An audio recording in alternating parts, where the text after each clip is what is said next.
السلام علیکم دوستانی عزیز، خوش آمدید به کانال ما. چون سلام که کردیم به شما سلامتی خواهان هستم. امیدوارم که خوب و تنصیحت هستید. امروز دوستانی عزیز سوغاتی های ما از تاجیکستان آمد. خوشتامنم به ما با سوغاتی رای کردین. به نهایت خرسند شدیم و با طریق نوار گفتنی هستم که رحمتی کلان خدا از شما راضی باشد، در اینجا باشد.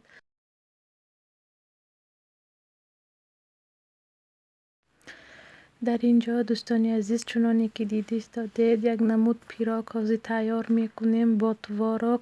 با ما 400 گرم تواروگ، 3 دانه تخم، 200 گرم شکر و 10 قاشق آرد لازم است. دوستانی عزیز خمیرش را ملایم تیار میکنیم.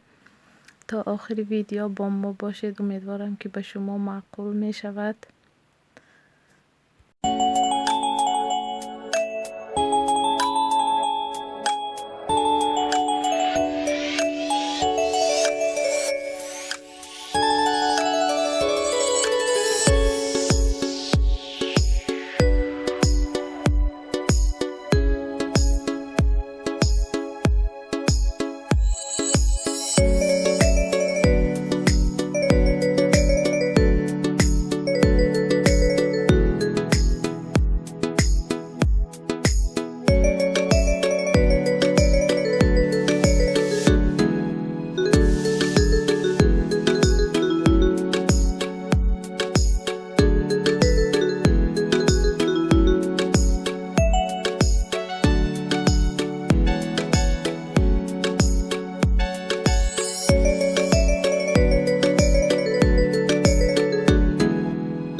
باز یک 200 گرم سمیتانه و 100 گرم روغن همراه کردم.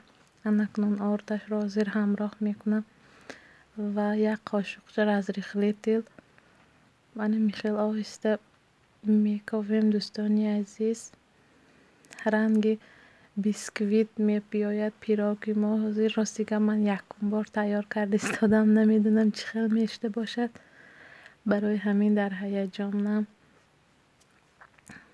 حاضران اکنون به قالب میگیریم. دوستانی عزیز از همه شما منت دارم که ویدیوهای ما رو تا آخر تماشا میکنید، کامنتاری های خوب می نویسید. از همه تان منت دارم. همه شما که هستید ویدیوهای ما، کانال های ما پیشرفته ایستاده است.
دوستان عزیز، جنی من صدیق را ختم کردند. امروز روزی ویپوسکنایشان بود. ما همراه ینگم و ویپوسکنای جیانم رفتیم. خواستم به شما کمتر نوار کنم. بیحد کودکا خورسند و رقص و بازی کرده ایستادن. راستی گپ به من خیلی معقول شد. خواستم به شما کمتر نوار کرده نشان دهم تا اینکه در شهر مسکو چخیل در صدیق هایشان به نهایت خوب نگاه میکنند. در اینجا باشد مادرانی همین کودکا مصلحت کرده رقص کرده ایستادند.